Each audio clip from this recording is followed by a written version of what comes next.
శ్రీ గణేషుని అర్చన వైదికము, తాంత్రికము, లౌకికము అని 3 విధాలుగా భావించవచ్చును. వైదిక తాంత్రికాలలో వచ్చే అష్టద్రవ్యాలు వాటి వివరణ.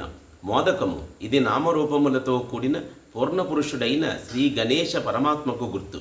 2 అటుకుళ్ళు, సంసార తాపం అనే వేడి నీటికి ఉడికి కష్టములు అనే రోకటి దెబ్బలు తిన్న మన మనోవృత్తులకి గుర్తు. 3 పేలాలు, మనం పాటించిన నియమనిష్టలతో పరిశుద్ధమైన మనలోని సత్వగుణానికి గుర్తు.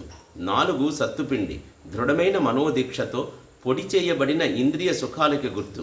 5 చెరకు, మన మనస్సులోని అనేక వికారాలకు గుర్తు. 6 కొబ్బరి కురుడి, మనము నియమనిష్టలతో జీవన్ముక్తులమైన మనడానికి ఎండిన కొబ్బరి కురుడి గుర్తు. 7 నువ్వులు, మనలోని జీవుని రూపానికి గుర్తు. 8 పండ్లు, పరిపక్వమైన మన మనస్సుకి గల గుర్తు. వీటిని దృష్టిలో నుంచుకొని మనము పూజ చేయాలి.